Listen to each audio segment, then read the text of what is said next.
Okay, so here's the first video to give a quick overview of the tables that are available um, for the Virgo filament sample. So the goal, I have everything basically in a notebook that it'll be online too in GitHub.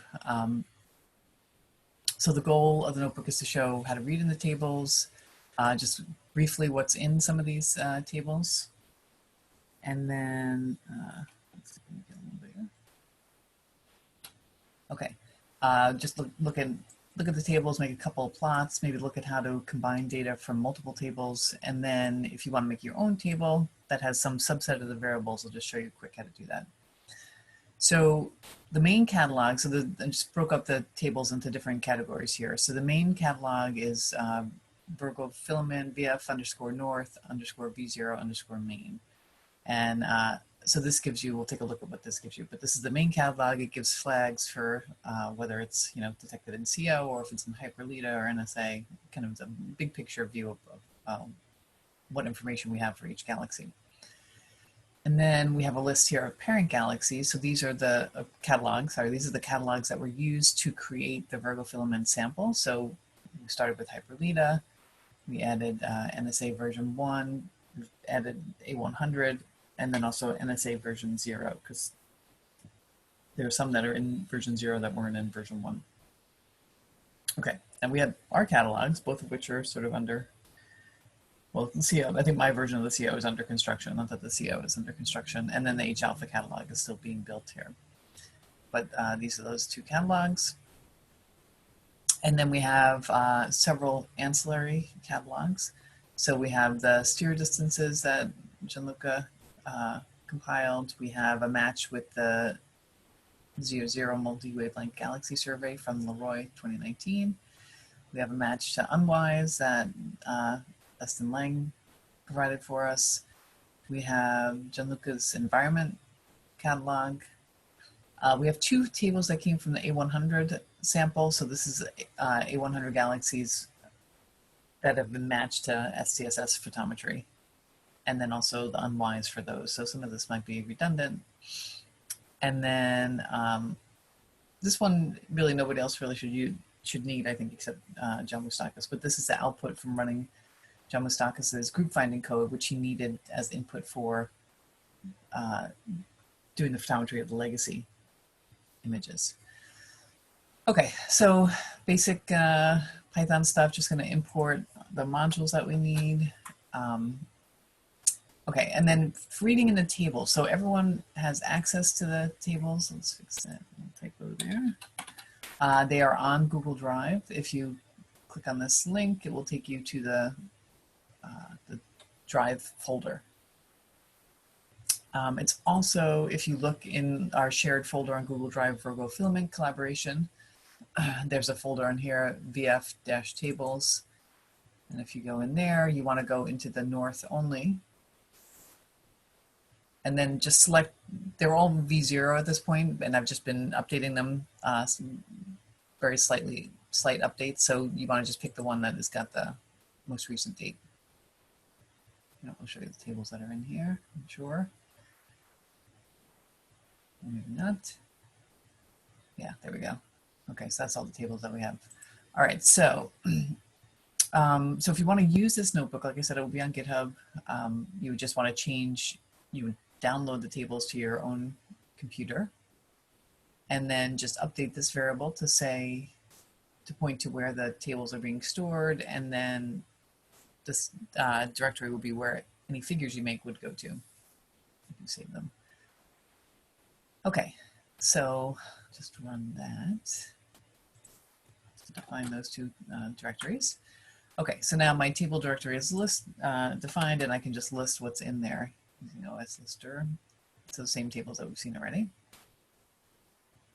All right, so I'm just going to read in a couple for this demo. So I'm going to read in the main table. I'm going to read the multi-wavelength galaxy survey and then H alpha, just so we can make some plots. So show what's in there. Okay, so whenever you read in a table, if you just want to know what's in there, there's a couple of ways. We could just type in the table name, main tab, and it will print out. Since we're reading it in with the AstroPy table, it prints it out in a nice format here. Okay, so a little bit harder to see on this layout, but so if we just look at the columns again, so we have our Virgo filament ID, the RA deck, recession velocity. Radius again is an estimate. If it has D25, that's what this is, and then there are other ways of trying to estimate what that would be for galaxies that don't have a D25. And then this just says whether it actually had a radius measurement or if I kind of estimated something or just set it to 100. All right, so we have an object name. And then let's scooch over. Okay, so we have the NSA ID, the NSA ID from V0. This is the one, by the way, that Ned seems to recognize. Ned doesn't know the NSA IDs from version 1. Got an AGC name, the Ned name, and then flags telling us whether it's in all these various tables. Okay, so we have the Hyperlita NSA, A100, CO, and then the ancillary data as well. I don't have H alpha, the H alpha flag is in its own file right now. I'll show you that in a minute. Okay, so sometimes it's a little bit awkward way to look at the table. If you just want to get a list of what the columns are, right, we just list the columns that are in the main table. Okay, and as we go through, if we just go back to Google Drive, this is definitely not complete yet. But in the VF tables directory is a README that I started and haven't had much time to go back and fill out yet. But this will have a table for every table that would explain what's in each column. Okay, so we can use some of the flags, let's say, in the main table to get some statistics on the sample. So for example, let's say we want to know what number and fraction of galaxies are in Hyperlita.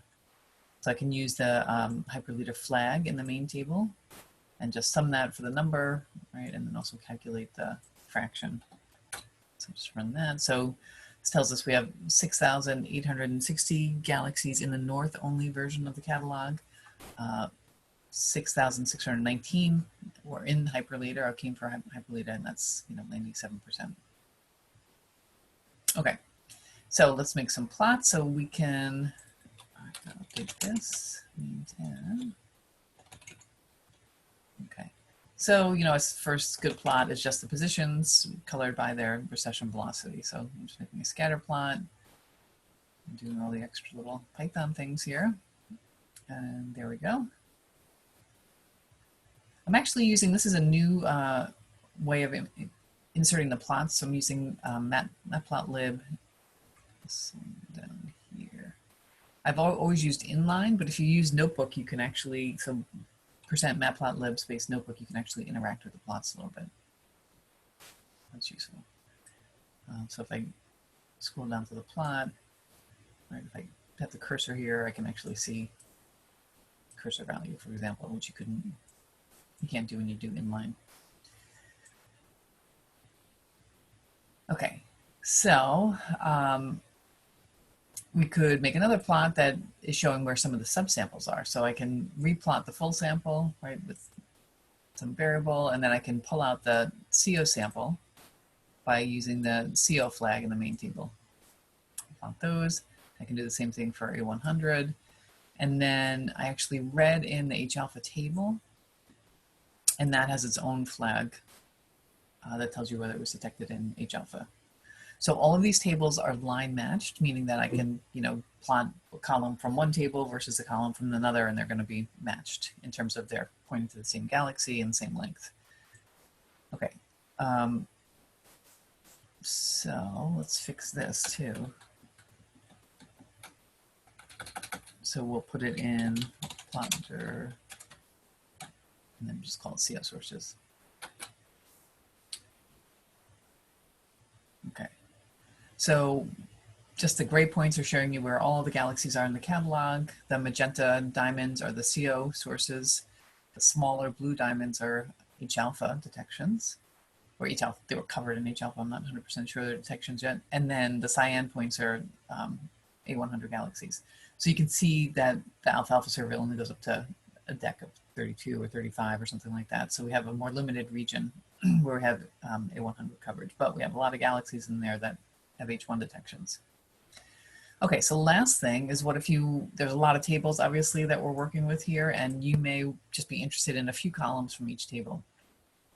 And so you might just want to write out your own table and use that for whatever you need it for. So you can use, again, the AstroPy table command, and you're just going to give it a list of columns that you want to include in the new table. And if they're all from one column, if you just want a subset of one table, then it's an easy way to do this. But if you're actually pulling things from different tables, you'd want to do it this way. So you just give the table name and the column, list them up, and actually I can add in here. So I put in the redshift 0, multi-wavelength galaxy flag, and then also from that table, right, so here I have the multi-wavelength galaxy survey table giving the log of the mass and the log of the star formation rate. Okay, so we'll run that, Shift Enter, and then again we can print out what's in there, and now you see it's a new table that just has RA-DEC, the flag of whether it's in the Leroy sample or not, and then the mass and star formation rate. And then if we want to write it, I would just do new tab.write, and I'm saving this in the plot directory because I don't want to add it into the tables. And test table.fits. And at least AstroPy recognizes fits automatically. You can specify the format if you want to do something else. So I can see, oh, what happened? Oh, did I forget to run the other?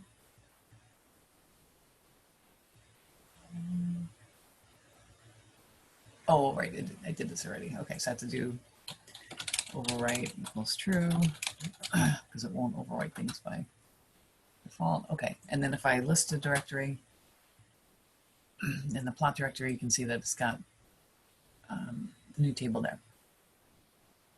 And so you could use this, for example, to make a plot of star formation rate versus stellar mass.